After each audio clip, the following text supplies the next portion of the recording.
não parar, não precipitar e não retroceder. Então dizer para esse cara, sabe quando nós vamos parar? Nunca. Nunca na sua porca vida. Né?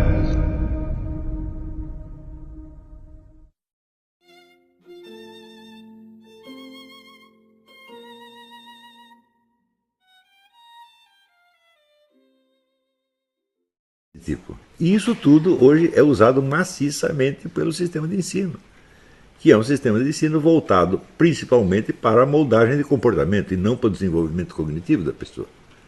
Eles não estão interessados no desenvolvimento cognitivo. E mais ainda, eu digo, eles têm certa razão de não estar, porque se você começar a adotar este sistema que eu estou falando aqui, você vai criar multidões de gênios.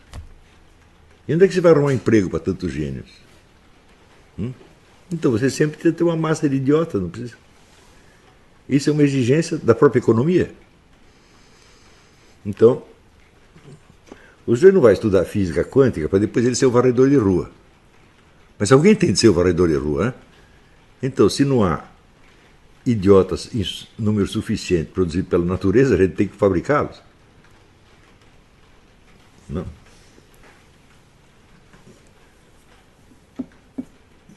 Veja que até o século XVIII, o número de intelectuais em qualquer país do Ocidente era muito pequeno.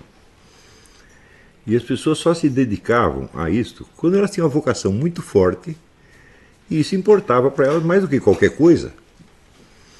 Não é isso? Mas, a partir do advento da universidade moderna, eles começam a dar ensino de alto nível, de matérias altamente complexas para todo mundo. Então, só é possível fazer isso se ao mesmo tempo você cria um mecanismo de neutralizar o ensino que você está dando. Ou seja, eu vou te ensinar tudo isso, mas você não vai aprender nada.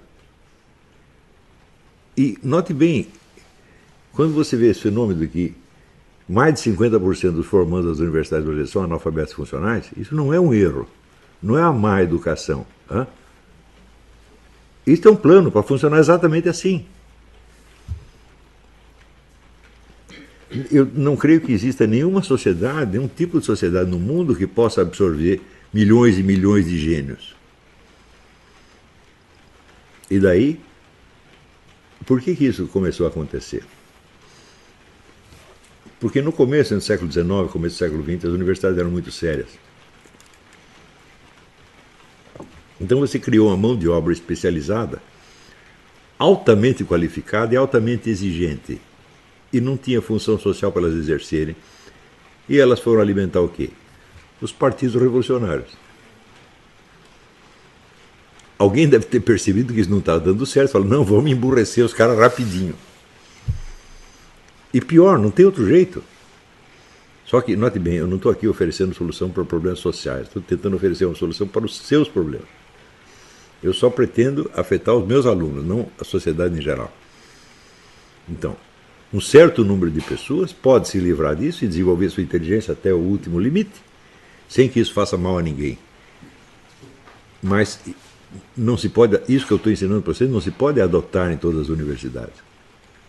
E não se pode e nunca vai ser adotado.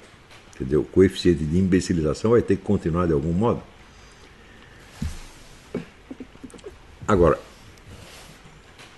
dentro dos próprios movimentos revolucionários, aconteceu que se as suas primeiras gerações foram constituídas de intelectuais que ficaram marginalizados na sociedade, a própria continuidade desses movimentos, exige que eles deixem de ser compostos de gênios frustrados e comecem a ser compostos de imbecis também. Porque o que é um movimento revolucionário cheio de gênios? É um movimento revolucionário cheio de dissidências. Também não é possível administrar assim. Então você entra no partido fascista, no partido nazista, etc. Bom, você pode entrar ali porque você é um gênio revoltado. De fato, os fundadores das coisas eram todos gênios revoltados. Não se pode negar, né, que Lenin fosse isso, ou que Mussolini fosse isso, mas e os seguintes? Bom, os seguintes vão ter que obedecer, né, o chefe, o partido, o Führer, o Duce, etc. Então você vai precisar sempre de uma massa de idiotas. Então, este é um problema também que eu nunca vi ser estudado em parte alguma. Quer dizer, a função pública da imbecilidade. E a imbecilidade programada.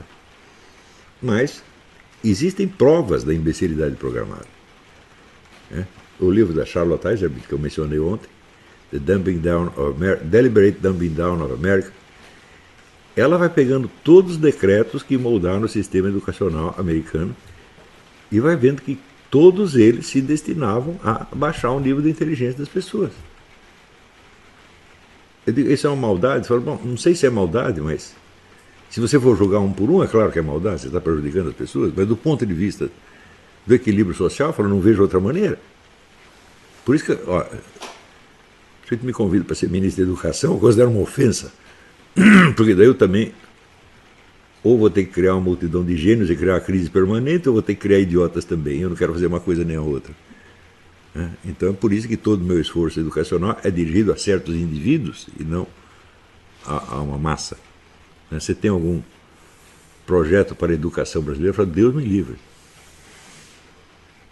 O próprio fato de você ter que tratar a educação como um problema de Estado já é uma tragédia. Porque durante séculos não foi assim. Durante séculos, milênios, a educação era de um indivíduo, um professor, para um certo grupo de alunos. Sócrates teve quantos discípulos? 20, 30? Só isso. O resto da população nem entendia o que ele estava falando. Agora, se você pegasse o Sócrates e nomeasse ministro da Educação, ia ser uma tragédia. Não é isso? Mas, a partir da hora que o Estado assume a obrigação de educar as pessoas, e pior, de educar todo mundo, democratizar a educação, ele criou um problema que ele vai ter que solucionar de algum modo, e a solução é sempre a imbecilização em massa. A própria transferência da atividade de educação do desenvolvimento cognitivo para o adestramento comportamental é um reflexo disso que eu estou falando. Quer dizer, essa massa toda de moleque que está aí na escola, o que nós vamos fazer com eles? Bom, nós temos que inventar um jeito que eles se comportem de maneira que a gente aguente. Não é isso? Então é para isso que uma educação estatal, educação pública, educação democratizada, só pode ter esse objetivo. Nunca pode ter o objetivo de transformar todo mundo em gênio. Não é isso? Então, houve alguns lugares, por exemplo, a União Soviética. A União Soviética tinha ensino técnico-científico de altíssimo nível. E por isso mesmo as ruas estavam cheias de varredores com diploma de PhD em engenharia, PhD em física. Isso era endêmico na União Soviética. Até que alguém deve ter percebido, pô, agora nós temos que parar com isso, nós vamos ter que copiar os Estados Unidos e dar uma educação imbecilizante também. Então, isso é um problema sem solução. Eu não sei a solução desse problema. Na verdade, ninguém sabe e eu acho que ninguém colocou este problema. Só que vamos esquecer agora a sociedade, o Estado, a nação, vamos pensar em nós. Bom, nós todos fomos vítimas deste negócio. Nós todos fomos imbecilizados de alguma maneira. Tá certo? E nós não queremos mais isso. Eles podem criar quantos idiotas eles queiram. Nós não queremos estar nesse grupo.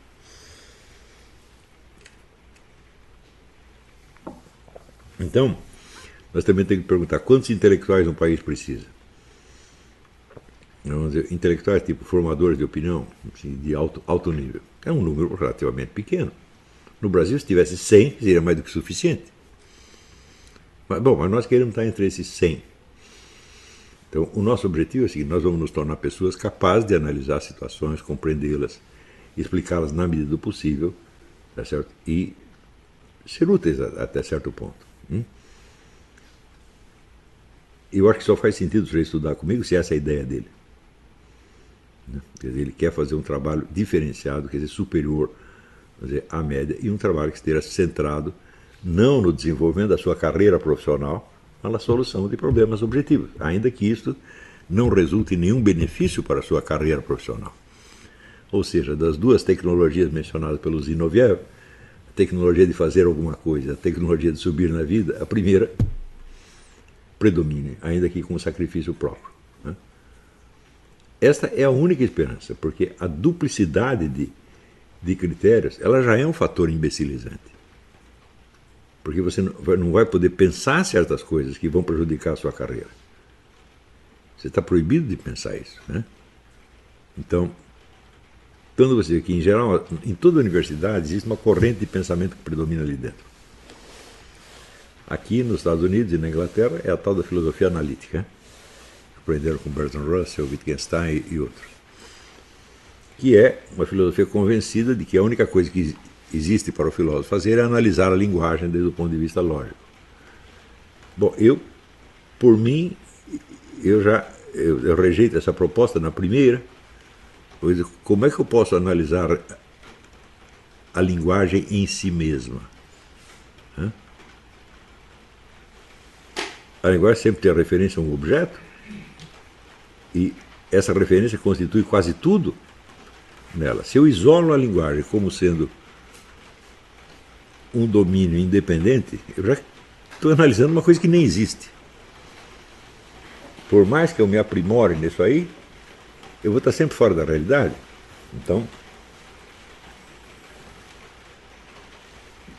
mas o fato é que essa corrente domina as universidades americanas. Então, se você não se enquadra nisso, você já não vai ter possibilidade de carreira. E se tudo em você se rebela contra isso, fala, não, mas isso não funciona, isso é perda de tempo, tá certo? Isso é imbecilização também. Bom, você pode dizer isso dentro da universidade, desde que você tenha uma personalidade monstruosamente forte e capaz de intimidar e vencer os outros. Só que daí você precisa de dupla genialidade, né? Tem que ter genialidade intelectual e tem que ter uma força de vontade de ferro. Quer dizer, você tem que ser uma mistura de Aristóteles com Napoleão Bonaparte. Onde você vai achar um cara desse? Não tem. Bom, pode ter tido. Dizem que o Roosevelt foi isso, né? Ele vencia a burrice da universidade e impunha a sua própria regra. Pode acontecer, mas é uma coisa muito rara. Então, o primeiro requisito de tudo isto é nós levarmos o nosso desejo de conhecimento a sério. Sempre lembrando que o conhecimento é descobrir alguma coisa que os outros não sabem. Mesmo que, quer dizer, não quer dizer que tudo que você vai descobrir é novidade absoluta, não, mas é novidade para o seu meio. Isso já me aconteceu de eu descobrir coisas que depois eu mesmo descobri que já existia fazia 10 séculos. A teoria do conhecimento por presença, eu quando descobri aquilo fiquei, eu sou o novo Aristóteles, eu sou o gostosão, etc, etc. Mas vi que tinha um filósofo persa que tinha descoberto a mesma coisa no século XI. Né? Então, bom, mas no meio em que eu estava, aquilo era novidade absoluta. Então, naturalmente, se você descobre essas coisas, você vai ter até certa dificuldade de explicar. Você não tem uma linguagem comum. Não é isso? Quer dizer, sempre um conhecimento novo exige uma nova forma de linguagem altamente personalizada, na qual você vai expressar aquilo. E ao usar essa expressão personalização, eu também estou dizendo, nesse negócio da busca do conhecimento, a personalização é tudo. Primeiro você vai ter que moldar a sua memória para que ela reflita corretamente a percepção. E isso se divide em dois. Existe a percepção direta daquilo que você observou, e existe a memória secundária, que são elementos que você absorveu da cultura em torno, e que primeiro você precisa trabalhar numa espécie de narrativa ficcional, para depois você examinar a narrativa ficcional. Então,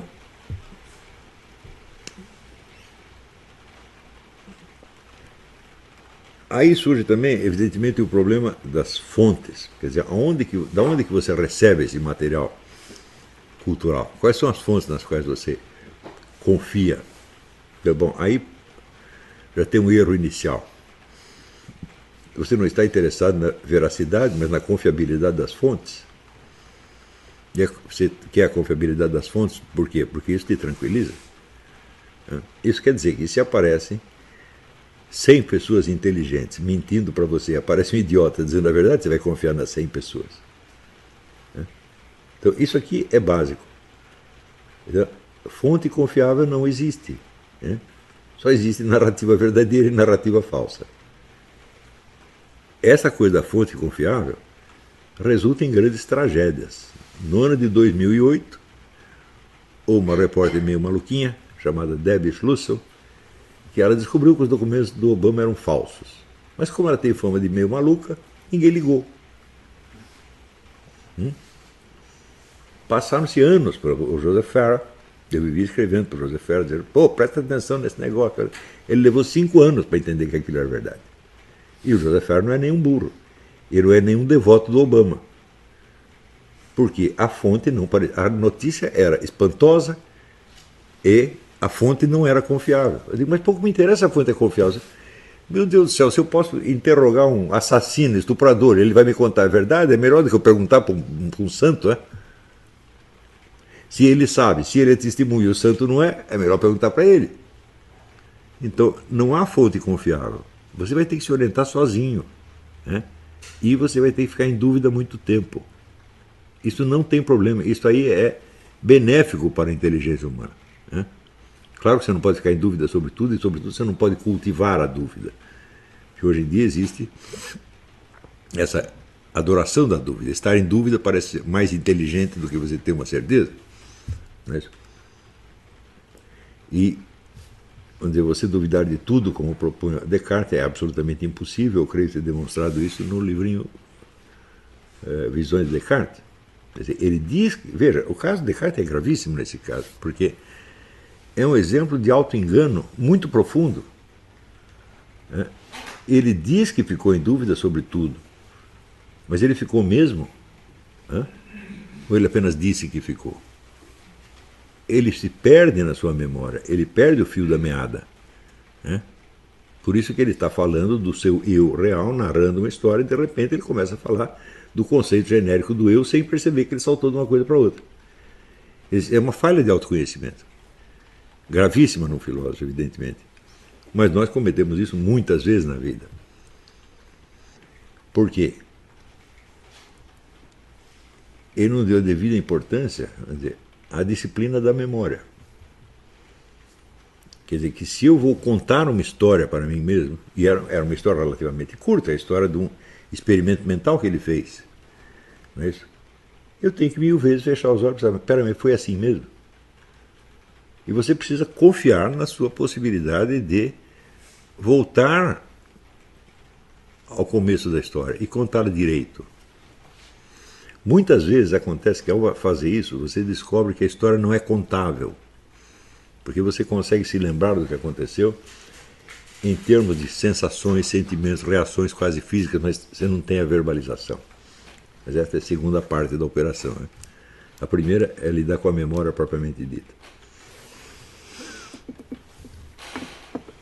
A verbalização esbarra sempre naquele problema de que as recordações são pessoais, mas a memória a linguagem é coletiva. Isso quer dizer que você vai ter que adaptar essa linguagem de algum modo para dizer o que você quer dizer e não o que você está habituado a ouvir. Isso aqui é absolutamente crucial. Nós recebemos a linguagem com um conjunto de frases feitas. São modos padronizados de dizer nos quais você se reconhece imediatamente. Tá certo? E isso não serve para a busca da verdade. Isso serve para o quê? O convívio social. Se você conversa dizendo coisas que as pessoas já pensam na linguagem que elas já usam, está tudo bem, não há desentendimento. Tá certo? Só que isso serve para as pessoas se sentirem bem. Não serve para a busca da verdade. Se você quer se sentir bem, bom, esse é outro problema. Né? Então, quer dizer, a busca da linguagem personalizada é um requisito indispensável da busca da verdade.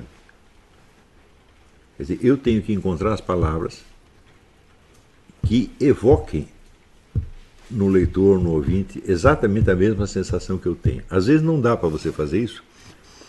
Às vezes não, em geral não dá para você fazer isso na base da correspondência bionívoca. Quer dizer, você achar um termo que diga exatamente a sensação, o sentimento que você teve, ou descreva a sua experiência. Não existe.